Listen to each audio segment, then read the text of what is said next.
हे करुणामयी स्वामिनी, हे छैल छबीली मेरी प्रिय सहचरी स्वामिनी जी, हमारी सहचरी स्वरूपा से स्वामिनी हित सजनी जो विराजमान है, उन्हीं की कृपा से छबीली राधा तक पहुंच हो सकती है, अन्यथा नहीं। जा पर श्री हरिवंश कृपाला, ताकि बाह गहे दूलाला। जिस पर हित सजनी स्वरूपा हरिवंश महाप्रभु की कृपा दृष्टि होती है, जो उनका शरणागत होता है, उसी के हृदय में प्रियाजू के चरणों का विशुद्ध प्रेम प्रकाशित होता है। बिना सहचरी रूपी स्वामिनी की कृपा के आराध्य देव श्री श्यामा श्याम के चरणों में विशुद्ध प्रीति, तत्सुख भाव ये जागृत ही नहीं हो सकता। सो कृपाति सुलभ ने ताको कौन उपाय, चरण शरण हरिवंश की सहजे। जो कुछ होए सो होए, तो सो कृपाति सुलभ ने। यहां वृंदावन नित्य विहार रस में जो कुछ होता है सब श्री जी की कृपा से ही, दिव्य साधन, दिव्य भाव, दिव्य चिंतन, दिव्य आराधना की वृत्ति, ये सब कृपा से होती है। पर सो कृपाति सुलभ ने ताको कौन उपाय, तो बोले चरण शरण हरिवंश की। जब तक आचार्य चरणों की आसक्ति नहीं होगी, गुरु चरणों की आसक्ति नहीं होगी, तब तक छबीली राधा तक विनय पहुंचना बहुत कठिन है। ये निगमागम की कौन चलावे, महाविष्णु के मन नहीं आवे, या रस को तबही अधिकारी। कृपा करे जब राधा प्यारी, तो कृपा लाडली तबही करे जब श्री हरिवंश जो कर सिद्ध धरे।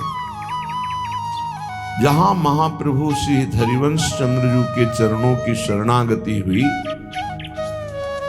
उनकी एक भीनी मुस्कान कृपा को, तो कटे कर्म बंधन संसारी। जो हमारे नए क्रियमाण संसार में बांधने वाले थे, और जो संचित एकत्रित पूर्व के कर्म थे, वो सब नष्ट हो गए और प्रारब्ध भोगने की क्षमता प्रदान कर दी। सुख सागर पूरी तति भारी। हितजू महाराज परम प्रेम सुख के समुद्र हैं। रसमय हरिवंश परम परमाक्षर रसमय है, क्योंकि रसगन मोहन मूर्तिम और रसिक रस जुवती ये इनके अधीन है। बिना इनकी कृपा के प्यारे जू तक पहुंच न देवैर ब्रह्मादे न खलु हरि भक्ते न सुहृदा, इनकी भी पहुंच नहीं। आचार्य चरणों की कृपा से हमारी स्वामिनी रूपी जो सहचरी रूप से सेवा में है श्री हित सजनी जी, इनकी कृपा कोर से हमारी विनय पहुंचती है, हमारी सेवा पहुंचती है, हमारा भाव पहुंचता है श्री श्यामा श्याम तक। नहीं नारदाजे सुकैरगम्यम वृंदावने वंजुल मंजु कुंजे। जहां इन बड़े बड़े ईश्वर कोटि के महापुरुषों का भी भाव प्रवेश नहीं, वहां अपने जैसे अधमों का कहां प्रवेश हो सकता है। पर आचार्य कृपा, यही सजनी जी की हेतु की कृपा की उनकी चरण शरण की वृत्ति भी उन्हीं की कृपा से मिली, और अपने चरण शरण की वृत्ति का पोषण और वर्धन और रस में डुबोना, ये सब उन्हीं का कार्य। केवल अपने को आश्रित होने की जरूरत है। जिसको आचार्य चरणों में प्रीति नहीं, गुरु चरणों में प्रीति नहीं, वो रस देश में प्रवेश ही नहीं पा सकता है। रस देश में प्रवेश पाने वाला अत्यंत आसक्त चित्त होता है आचार्य चरणों में। चाहे जिस संप्रदाय के, चाहे जिस मार्ग के महापुरुषों को देखो, अपने आचार्य और गुरुजनों में प्राण न्योछावर किए हुए पूर्ण निष्ठावान पाए गए। श्री पूज्य परम रसिक शेखर विठल विपुल देव जी महाराज, सुना गुरुदेव भगवान श्री स्वामी हरिदास जी महाराज प्रिया प्रीतम के समीप यहां नहीं, तत्काल प्राण त्याग दिए। बहुत से रसिक महापुरुषों की ऐसी वृत्ति पाई गई। व्यासनंद अंतर सुनत तजेत ही छिन प्राण। हरिवंश महाप्रभु अंतर ध्यान हो गए, सुनते ही कितने रसिकों ने तत्काल प्राण त्याग दिया। ये प्रीति वृत्ति श्री प्रिया प्रीतम के अधीनता वाले सुख को प्रदान करने वाली है।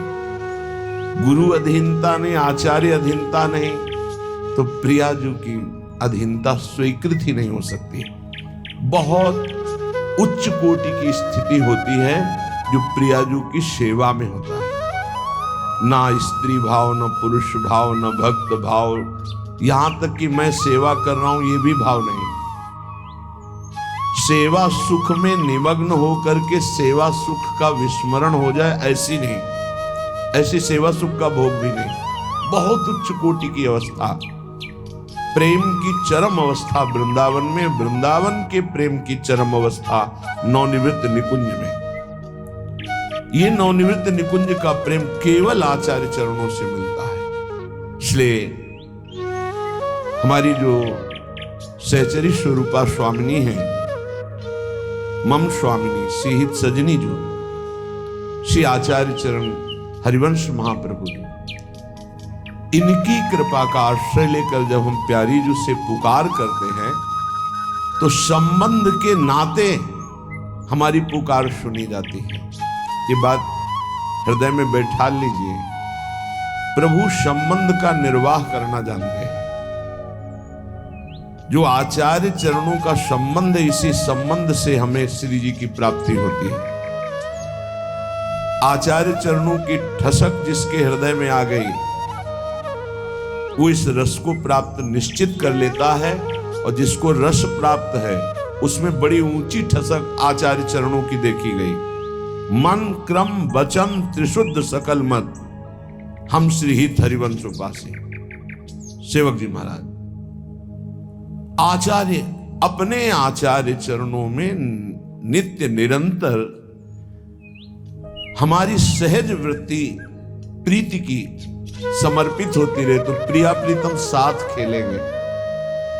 ये आपको सच्ची बात कह रहे हैं। कलिकाल का ऐसा प्रभाव है कि आचार्य और गुरु चरणों में वह प्रीति जो होनी चाहिए वो ना होने के कारण आराध्य देव का दर्शन, आराध्य देव की लीला में प्रवेश, ये बड़ा दुर्लभ विषय हो गया है। जहां कहीं भी दिव्यता पाई गई है वो गुरु अधीनता, आचार्य अधीनता में पाई गई। बड़े दिव्य दिव्य महान पुरुषों के पावन चरित्रों का गायन श्री नाभाजी महाराज कर रहे हैं। गुरु चरण आसक्त, गुरु कृपा पात्र तो दिव्य दिव्य महापुरुष आते हैं और अपने चरित्र बताते हैं और फिर नाभाजी उसको लिखते हैं। जहां भी दिव्यता देखी गई वो गुरु प्रसाद से देखी गई। साधना में इतनी सामर्थ्य नहीं है, यह गुण साधनते नहीं हुई। जो आचार्य चरणों की ठसक में रहता है उसे इष्ट चरणारविंद स्वाभाविक प्राप्त हो जाते हैं। इसलिए भोरी सखी जी अनन्य हित उपासक, उसी हित उपासना में अत्यंत दैन्य होकर स्वामिनी जी से पुकार कर रही है, हे स्वामिनी जी, हे छबीली राधा, हम पर कृपा कर दो, हमारी विनय सुनो, सुनो मेरी विनय छबीली राधा, तू तो करुणा सिंधु अगाधा, प्यारोडुम क्षमते में छिशुकादि नाम तुय ध्यानगम। जिनकी रूप का ध्यान भगवान शंकर आदि इस सहज में नहीं, वो हमारी स्वामिनी, वो हमारी प्यारी जू मैं सब भांतिन अधम अभागी, पर कृपा हो गई। वैसे तो मैं बहुत अधम हूं, मेरा बड़ा अभाग्य है। अभागी किसे कहते हैं? यहां लोक में कहा जाता है जो गरीब आदमी है, दर दर की ठोकरें खा रहा है, लोग कहते हैं बड़ा अभागी है। लेकिन हमारे अध्यात्म में अभागी किसे कहते हैं? जो पूरा जीवन निकल गया और भगवत प्राप्ति का उपाय नहीं किया, हरि प्राप्ति का भजन नहीं किया, साधन नहीं किया और विषयों में रमण करते हुए जीवन बीते, वो अभागी। सुनो उमाते लोग अभागी कौन? बोले जो हरि तज होए विषय अनुरागी, जो भगवान के भजन को छोड़कर भोगों के चिंतन में, भोगों के भोगने में लगे, वो अभागी। बुरी सखी कह रहे यद्यपि मैं सब भांति अधम और अभागी, पर कृपा हो गई। रास्ते में ठोकर खा रहा था, पड़ा हुआ एक जंग लगा लोहा, पारसमणि की कृपा हो गई, स्पर्श हो गया तो सोना बन गया, वो कीमती हो गया, वो आभूषण देव शरीरों पर धारण करने योग्य बन गया वो। ऐसे ही यद्यपि मैं सब भांति से अधम हूं, अभागी हूं, पर आपकी कृपा हो गई। हे हित सजनी जू, आपकी कृपा हो गई तो प्यारी जू के चरणों में शरणागति हो गई। सच्ची मानिए, सच्ची मानिए, बहुत बड़ी हमारी विजय हो गई। ऐसा उदार दानी पाछले अपराध हरिवंश खेवी, ऐसे गुरुदेव हैं हमारे, ऐसे आचार्य। पीछे जो हो गए वो तो नष्ट ही हो जाएंगे, चिंता न करो। अगर आगे भी हो गए तो हम उसको देख लेंगे, तुम चिंता मत करो। बहुत करुणा, बहुत करुणा। तिहारे आगले पाछले अपराध हरिवंश खेवी, और महिमा तेरी कहा कहूं श्री हरिवंश दयाल, तेरे द्वारे बटत है सहज लाडली लाल। सहज शब्द है, साधना नहीं, तपस्या नहीं, योग नहीं। बोले तेरे द्वारे बटत है सहज लाडली लाल। सहज में जो झोली फैलाकर इनके द्वार में खड़ा हो गया तो प्रिया प्रीतम झोली में आ गए। ऐसा ही हुआ। प्रिया प्रीतम, हमारे भाग्य कहां ऐसे कि निरंतर वृंदावन वास करते हुए प्रिया प्रीतम के चिंतन में वृत्ति पहुंच जाए। ये तो केवल आचार्य कृपा, हित कृपा। मैं तो अभागी अधम, पर कृपा हो गई हमारे ऊपर। तो पद पंकज, ये कौन से चरण है? बोले श्यामा जू के चरणन की बलिहारी, जे है बसत किशोर लाल के प्राणन मध्य सदा। बड़े बड़े मुनियों की भी तपस्या और योग के बल से नहीं हुई, कृपा बल से हुई। मुनिमन ध्यान धरत नहीं पावत। फिर लालजू के हृदय में जो गुप्त रूप से विराजमान प्यारी जू के चरणारविंद है, जे हैं बसत किशोर लाल के प्राणन मध्य सदारी। इसीलिए वृंदावन का ये रहस्य, वृंदावन की लीला, वृंदावन का ये महामहिम प्रेम, ये उद्धव जैसे ज्ञानियों को भी धूल धूसरित कर देता है, औरों की तो बात जाने दो। ये प्रेम है। प्रेम का साक्षात मूर्तिमान स्वरूप हमारी श्री किशोरी जी है, और जिनके चरणों से प्रेम धारा बहती है वहां हमारी पहुंच कहां। ये तो हित सजनी जू की कृपा हो गई कि गोरे चरणारविंद की ऐसी चसक हो गई कि हमारा धन है। हम हाथ उठा के जोर से खूब गा के कह सकते कि ये गोरे चरणारविंद हमारी संपत्ति है। क्यों? हमारे आचार्य चरण ने हमको दे दी। श्री राधा जुग चरण निवास, हमारी स्थिति ही है श्री राधा जुग चरण निवास। सकल भांति विषयन में पूरी, प्रीति प्रतीति भजन सो दूरी। कहां हमारी स्थिति थी? विचार करके देखो, सब विषय जितने हैं वो हमको रौंद रहे थे। ना चरणों में प्रीति थी, ना उस कोटि की भजन की वृत्ति थी। ये तो सिर्फ आचार्य कृपा से। अब हे लाडली, आपकी शरण में आ गए। अब मेरी आयु, मेरी प्रत्येक श्वास केवल आपके स्मरण में व्यतीत हो। समस्त शास्त्र, समस्त महापुरुषों की वाणी और बड़े बड़े संतों की दिनचर्या जीवनी, उनसे संभाषण और स्वयं के हृदय का अनुभव साधना का सबसे बड़ा सूक्ष्म स्वरूप है। प्रतिक्षण अपने आराध्य देव का मधुर मधुर स्मरण, ये सबसे बड़ा साधन है और इसी से भगवत प्राप्ति होती है। केवल इसी से भगवत प्राप्ति होती है। और सब साधन है, उनका फल है स्मृति, और ये मधुर मधुर स्मृति ही भगवत प्राप्ति कराती है। अनन्य चेता सततम यो माम स्मृति नित्यसा तस्याहम सुलभा पार्थ। भगवान कह रहे मैं उसके लिए सुलभ हो जाता हूं जो नित्य निरंतर मेरे में आसक्त चित्त होकर मेरा स्मरण करता है। अनन्य चेता सततम यो माम स्मरति नित्यसा। इससे बड़ा कोई साधन नहीं, और ये सबसे कठिन है। चाहे निराकार उपासक हो, चाहे साकार उपासक हो, बिना स्मृति के वो अपने लक्ष्य की प्राप्ति नहीं कर सकता। ये हम बहुत से सब शास्त्रों का स्वाध्याय, संतों का समागम, ये योग की सबसे बड़ी वृत्ति है चित्त वृत्ति का निरोध करके परमात्मा स्वरूप में स्थित कर देना, जिसका स्वरूप भगवान श्री कृष्ण चंद्र जी कह रहे हैं, तेषाम सतत युक्तानाम भजताम प्रीति पूर्वकम ददामि बुद्धि योगम तम येन माम उपयांति ते।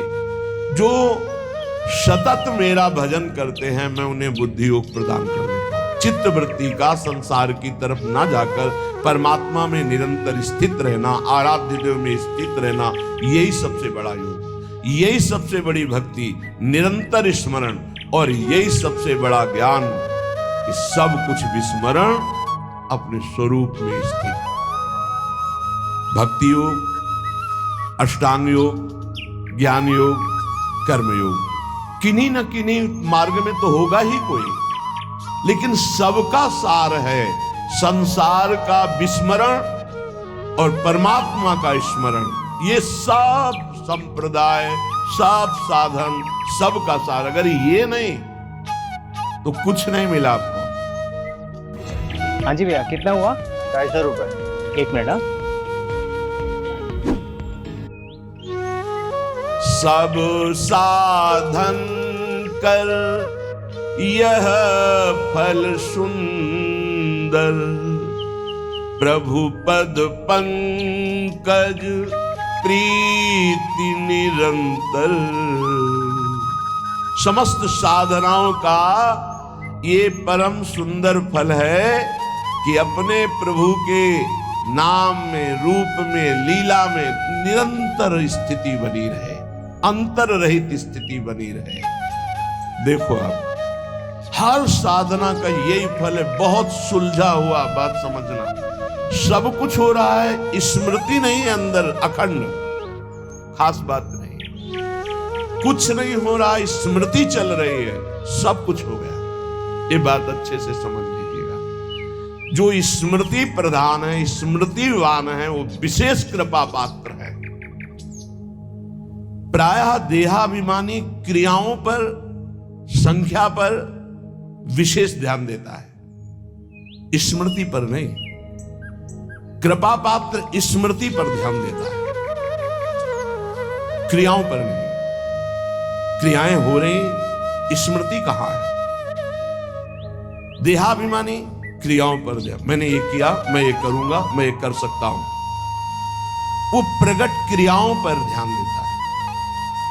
जो कृपा पात्र होता है वो आंतरिक स्मृति पे, बाहर जो बन रहा है बहुत एकाग्रता पूर्वक बनेगा, क्योंकि वो एकाग्र है, स्मृतिवान है। स्मृतिवान ही ज्ञानी है, स्मृतिवान ही योगी है, स्मृतिवान ही वैरागी है, स्मृतिवान ही प्रेमी है, भक्त है। जो को स्मृति शून्य, कोई खास बात नहीं, कितनी भी बड़ी तपस्या हो, खास बात। ज्ञानी आत्मरति, भक्त इष्टरति, योगी स्वरूप में स्थित समाधिस्थ, उठते बैठते चलते फिरते। अगर ये समाधि नहीं प्राप्त है तो संप्रज्ञात समाधि, जो संकल्पित समाधि, उसका कोई महत्व नहीं। 8 घंटे समाधि, फिर बहिर्मुख बहिर्दशा में उठते बैठते चलते फिरते असंप्रज्ञात विचक्षणा समाधि, संकल्प रहित निरंतर परमात्म स्वरूप में स्थित, ये स्मृतिवान। हर उपासक स्मृति पर जोर दे। कोई इसमें मेहनत की बात नहीं है, इसमें महत्व की बात है। यदि आप देह का महत्व रखते हैं तो भोगों की स्मृति स्वाभाविक होती है। यदि आप प्रभु का महत्व रखते हैं, भगवत स्मृति स्वाभाविक होने लगेगी। स्वाभाविक, जैसे हम विषयों की स्मृति करते नहीं, वो बसी हुई माला चल रहा है, स्मृति भोगों की हो रही। आरती पूजा क्रियाएं भागवतिक हो रही, स्मृति पदार्थों की भोगों की हो रही। नाना प्रकार का भोगाकर्षण का स्मरण हो रहा है, उसे स्मृति कहते हैं, जो अंदर अंदर होती है। स्मृतिवान ही महान पुरुष हो सकता है, स्मृतिवान ही दिव्यता को प्राप्त होता है। इसलिए स्मृति को पकड़ो। श्रीपाद प्रबोधानंद जी महाराज, आप जिस वृंदावन में विराजमान है, प्रकत्यंतम तीर्थवा प्रविश वितते ब्रह्म महर्षि स्फुरत पश्यानैकांतिक कलित वैकुंठ भवनम तदद्युच्चान्युच्चान्यनुसर सुधा मन्यांत महोज्ज्वले वृंदारण्ये भ्रम यदि किमप्यत्र मिलति। महाउज्ज्वल परम धाम वृंदावन जिनको मिल गया, अब क्या मिलना बाकी रह जाएगा। बहुत बड़ी ये प्रेम सिद्ध भूमि है, यहां वास मात्र करने से भगवत प्राप्ति है। संपूर्ण प्रकृति, स्थूल सूक्ष्म कारण, इसका जो उल्लंघन कर जाते हैं वो ब्रह्म ज्योति में प्रवेश करते हैं। त्रिगुणात्मिका माया पर जो विजय प्राप्त करते हैं वो ब्रह्म तेज में लीन होते हैं। उससे भी परे जो एकांतिक भगवत प्रीति संपन्न है, उनका वैकुंठ में प्रवेश होता है। उससे भी उच्चतर और भगवान के विभिन्न लीला धाम हैं, उससे भी उच्चतर ये महाप्रेम रस समुद्र वृंदावन धाम है। ये सर्वोपरि उज्जवल प्रेम रस प्रदान करने वाला। यदि तुम्हें वृंदावन मिल गया तो अब कुछ भी मिलना बाकी नहीं रह जाएगा। इसलिए वंदे वृंदावन गतमहं भक्ति भारावनम्रो धन्याग्रण्यं क्रमिमपि न चान्यत्र संस्थांतरणाय।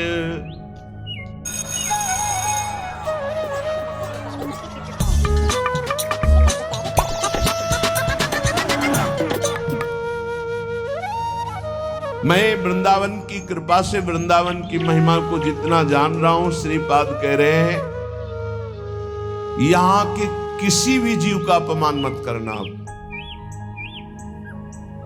यहां का अगर कीड़ा भी दिखाई देगा तो मैं माथा रख करके उसको दूर से पंचांग प्रणाम करूंगा कि तू धन्य है, वृंदावन में कीड़ा बना, मेरी स्वामिनी के महल का है। बहुत ध्यान देने, किसी की निंदा या अपमान या प्रहार दंड देना ये तो बहुत दूरी बात है। यहां छोटे से छोटे जिसे तुम निम्न कोटि का जीव समझ रहे हो, बड़ा भारी परमहंस महात्मा बना हुआ है। वंदे वृंदावन गतमहं भक्ति भारावनम्रो धन्याग्रण्यम क्रमिमपि। यहां वृंदावन के क्रमी को मैं प्रेम भार से झुककर मस्तक रखकर प्रणाम करता हूं, क्योंकि प्रियाजू के महल का है। किंतु संस्थान त्रणाय मन्ने ब्रह्मादिक सुरगणान किम बहुक्त्या ममेयम। बड़े बड़े देवता देवराज इंद्र ब्रह्मादि को भी मैं तिनके से बड़ा नहीं समझता हूं। ये अभिमान नहीं है, ये स्थिति है। देवराज इंद्र और ब्रह्मा पद को भी मैं तिनके से बड़ा नहीं समझता हूं, क्योंकि आप ब्रह्म स्तंभ पर्यंतम सर्वम मायामयम जगत, तिनका और ब्रह्मा दोनों माया से ही रचे हैं।